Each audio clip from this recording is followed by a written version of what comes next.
जहां आज हमारे देश में स्वास्थ्य सुविधाओं को लेकर एक कोहराम मचा है, ऐसे में कहीं न कहीं कभी आम जनता डॉक्टर को दोषी मानती है तो कभी डॉक्टर मरीज के साथ अच्छा बर्ताव नहीं कर पाता। ऐसे में दोनों ही पक्षों में एक दूसरे के प्रति नफरत दिन प्रतिदिन बढ़ रही है। सरकार द्वारा भी आयुष्मान योजना जैसी न जाने कितनी योजनाएं लाई गई, लेकिन स्वास्थ्य सुविधाओं का टोटा आज भी है। इन सब के बीच शायद जरूरत है एक ऐसी जागरूकता की जैसी गोहाना के समाज सेवी और प्रसिद्ध सर्जन डॉक्टर सी.डी. शर्मा द्वारा कार्य कर दी जा रही है। अगर कहा जाए ये डॉक्टर नहीं भगवान है तो शायद गलत नहीं होगा, क्योंकि आज की महंगाई के दौर में हॉस्पिटलों द्वारा हजारों लाखों रुपए की फीस और ऑपरेशन के नाम पर मरीज से लिए जाते हैं।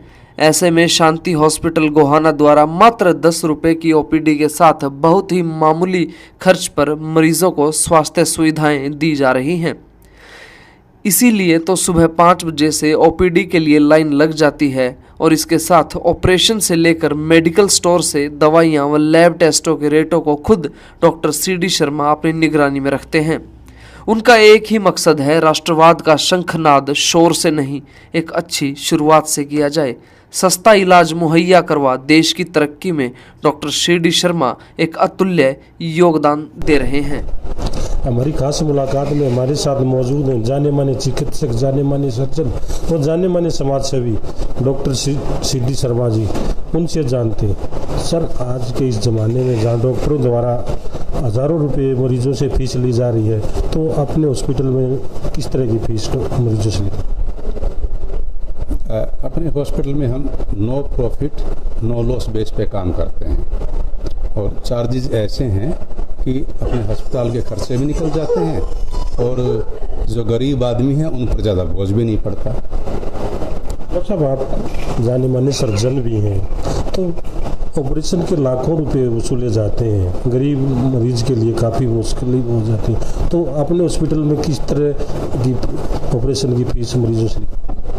एक्चुअली ऑपरेशन कई तरह के हैं। जो बहुत छोटे ऑपरेशन होते हैं वो 800-1000 रुपये में हो जाते हैं। जो बीच के ऑपरेशन होते हैं, जैसे मान लो हर्निया है, वो 7-8 हज़ार रुपये में हो जाता है। जो बड़े ऑपरेशन जो हैं वो 10-12 हज़ार रुपये में हो जाते हैं। और हम सारा जो ऑपरेशन का एक्सपेंसेस, रहने का और सारा मरीज़ को एक पैकेज बता देते हैं और उसमें मरीज़ को भी उतना खर्च वहन करना मुश्किल नहीं होता और हमारे अस्पताल का भी काम चल जाता है। बात की जाए ईसीजी की, एक्सरे, अल्ट्रासाउंड, सीटी स्कैन वगैरह, तो उसमें किस तरह की रियायत मरीजों को, सभी मरीजों के लिए है?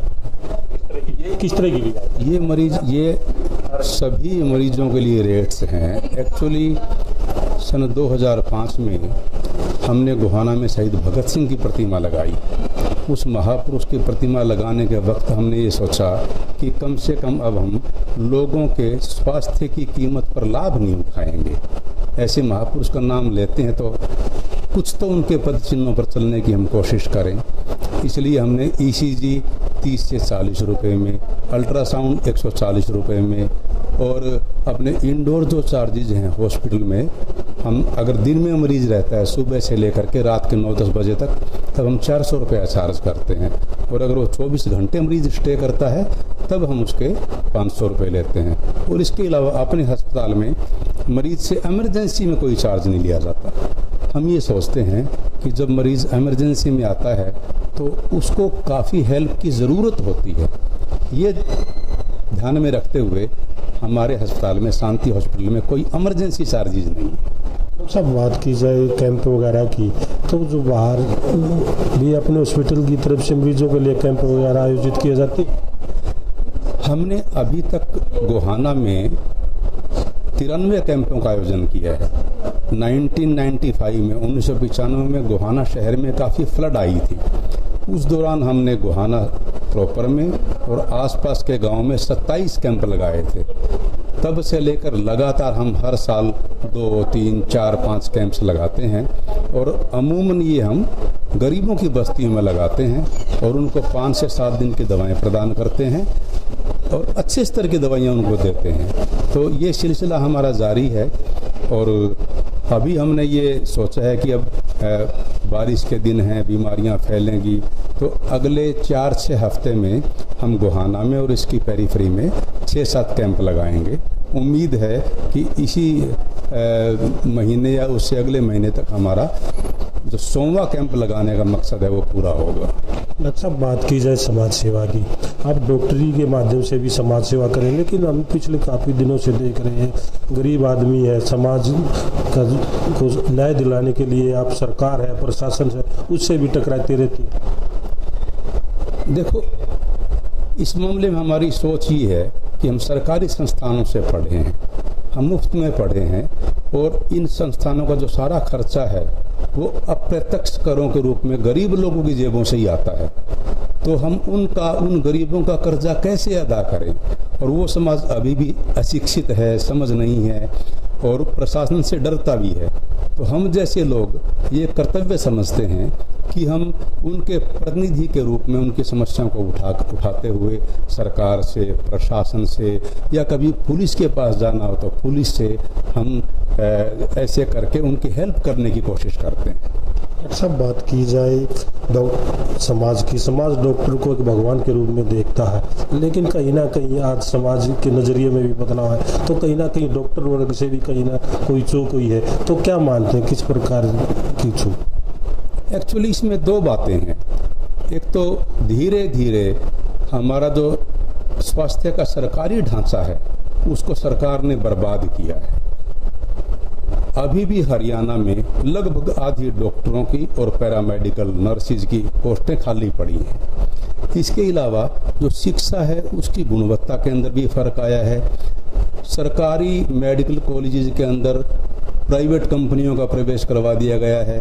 तो मैं प्राथमिकता इसके लिए सरकार को दोष देता हूं, क्योंकि मैं सोचता हूं कि लोगों के स्वास्थ्य की सरकार की प्राथमिक जिम्मेदारी है। प्रत्येक सरकार का यह प्राथमिक कर्तव्य है कि वो लोगों को स्वास्थ्य और शिक्षा प्रदान करे, लेकिन सरकार इससे पैर खींच रही है। दूसरा, जो डॉक्टर्स हैं वो इतनी मेहनत करके 10-10, 15-15 साल लगा करके, मैं स्वयं 10-12 साल लगा करके पढ़ा हूँ, उनकी निस्बत जो प्रशासनिक अधिकारी हैं या जो अन्य ग्रेजुएशन करके जो अधिकारी नियुक्त होते हैं वो डॉक्टरों की तुलना में अधिक तनख्वाहें पाते हैं। डॉक्टरों को पर्याप्त तनख्वाह और उसके अलावा सुविधाएं मुहैया नहीं है। एक डॉक्टर अगर गांव में जाए, हो सकता है उसको गांव में रहने के लिए मकान भी ना मिले। मैं स्वयं इसका भुक्तभोगी हूं कि जब मैं गोहाना में आया था तो मुझे गोहाना में रिहाइश भी नहीं मिली थी, जबकि हमें इमरजेंसी सर्विसेज करनी पड़ती है। हो सकता है रात को भी 4 बार उठ करके जाना पड़े मरीजों के लिए। तो डॉक्टर्स के लिए जो एक सुविधाओं का एक माहौल होना चाहिए, सरकार ने वो प्रदान नहीं किया। अभी हम हॉस्पिटल में देख रहे हैं, घूम रहे थे, तो काफ़ी महापुरुषों की तस्वीरें आपने लगाई हुई हैं, तो क्यों? ये जो महापुरुष हैं इनमें बहुत से ऐसे हैं जो चिकित्सा क्षेत्र से जुड़े थे, जिनसे हमने शिक्षा ग्रहण करी है, जिन्होंने आविष्कार अनुसंधान किए हैं, जिन खोजों का लाभ समाज उठा रहा है। इसके अलावा बहुत से ऐसे महापुरुषों के हैं जो समाज वैज्ञानिक हैं, जो प्राकृतिक वैज्ञानिक हैं और जिनकी अतुल्य योगदान हमारे समाज को है। और हम जैसे लोग, वो चाहे इस देश के वैज्ञानिक हों, चाहे वो चरक सुश्रुत बाघभट्ट हों, चाहे वो डार्विन हों, चाहे वो हार्वे हों, ये सारे समाज के लिए ये अनुकरणीय हैं। वो इंग्लैंड में पैदा हुए या रूस में हुए या भारत में हुए या पाकिस्तान में क्यों ना हुए हों, ऐसे महापुरुष सारे की सारी दुनिया की धरोहर है और इनसे हम शिक्षा लेते हैं, सबक लेते हैं। इनके आदर्शों का अनुकरण करके हम इन जैसा बनने की कोशिश करते हैं। ये हमारे लिए एक बहुत गर्व की बात है। नंबर 2, मैं ये सोचता हूँ कि जो भी मरीज या उनके अटेंडेंट्स जो अस्पताल में आते हैं, छोटे छोटे बच्चे आते हैं, वो स्वयं इन महापुरुषों के चित्र देखते हैं, तो वो भी इनसे, इनके आदर्श से शिक्षाएं प्राप्त करते हैं। ये थे हमारे साथ जाने माने चिकित्सक डॉक्टर CB शर्मा जी, जिन्होंने बताया कि किस तरह से वो डॉक्टरी के माध्यम से समाज की सेवा कर रहे हैं। K9 मीडिया के लिए गोहाना से अरुण कुमार के साथ अरुण दून की रिपोर्ट।